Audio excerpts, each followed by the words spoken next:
नमस्कार दोस्तों, हमारी आज की कहानी का नाम है स्वाभिमान। पंडित जी आ चुके थे। सत्यनारायण की कथा प्रारंभ होने को थी। आस पड़ोस के लोग, मिताली की नंदें और बुआ सास भी आ चुकी थी। देवरानी सोनाली के दोनों बच्चे भी पिता के साथ आ गए थे। दोनों बच्चों को देख बुआ सास उनके पास ही खिसक ली और हाल चाल पूछने लगी। सोनाली को बुआ सास बहुत मानती थी, क्योंकि सोनाली बहुत अच्छे दिल की इंसान है।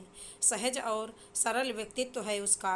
बुआ सास को घर के इस छोटे से कार्यक्रम में सोनाली के भी आने की उम्मीद थी। इसलिए बुआ जी ने बच्चों से पूछ ही लिया, बेटा मम्मी क्यों नहीं आई? लेकिन सोनाली की परवरिश बच्चों में झलक रही थी, इसलिए बच्चों ने मुस्कुराकर संक्षिप्त सा उत्तर दे दिया, बस ऐसे ही दादी बुआ।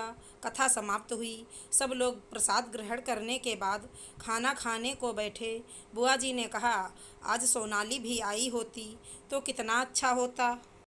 पूरा परिवार एक साथ होता। मिताली तुनकते हुए बोली, नहीं आई तो कोई क्या ही करे बुआ जी। उसे नहीं सोचना चाहिए कि घर में कथा है तो मैं भी चलूं। सोचना चाहिए मतलब? तुमने उसे बुलाया नहीं? बुआ जी हैरानी से मिताली की तरफ देखते हुए सवाल दागे जा रही थी। वो छोटी है बुआ जी, उसे खुद आना चाहिए। मैं बड़ी हूँ, मैं क्यों उसे कहूँ कि मेरे घर कथा है तुम आना।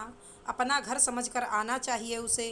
और तो और भगवान की पूजा थी, उसे बुलाने का इंतज़ार ही नहीं करना चाहिए। मिताली ने अपना तर्क दिया।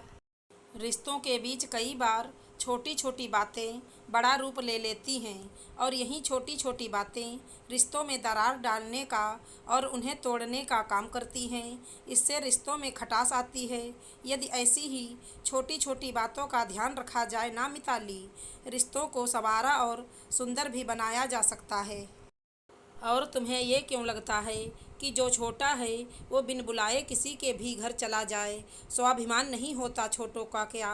कोई बड़ा हो या छोटा, अपने घर के कार्यक्रम में उसे बुलाने का हमारा फर्ज है।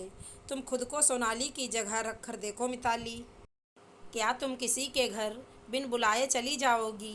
क्या तुम्हारा कोई स्वाभिमान नहीं? यहाँ तुम्हारी गलती है मिताली। बुआ जी ने मिताली को फटकार लगाई। माफ़ करना बुआ जी, अब आगे से ऐसी गलती नहीं करूँगी मैं। प्रायश्चित करते हुए मिताली बोली, आगे से क्यों, आज से क्यों नहीं? अभी फ़ोन लगाओ सोनाली को और उसे बुलाओ, बुआ जी ने कहा। मिताली ने सोनाली को फ़ोन लगाया और कहा, सोनाली मैं तुम्हें बुलाना भूल ही गई, मुझे माफ़ करना। तुम्हारे बिना महफिल की रौनक नहीं है। कथा तो हो गई, लेकिन शाम का खाना तुम यहीं आके खाना। जी दीदी, कोई बात नहीं, व्यस्तता में भूल चूक तो हो ही जाती है। आप माफ़ी मत मांगिए, मैं आ जाऊंगी। बुआ जी के मन को असीम सुकून मिला। दो रिश्तों में आती दूरियों को दूर कर। आशा करती हूँ हमारी कहानी अच्छी लगी होगी। धन्यवाद दोस्तों।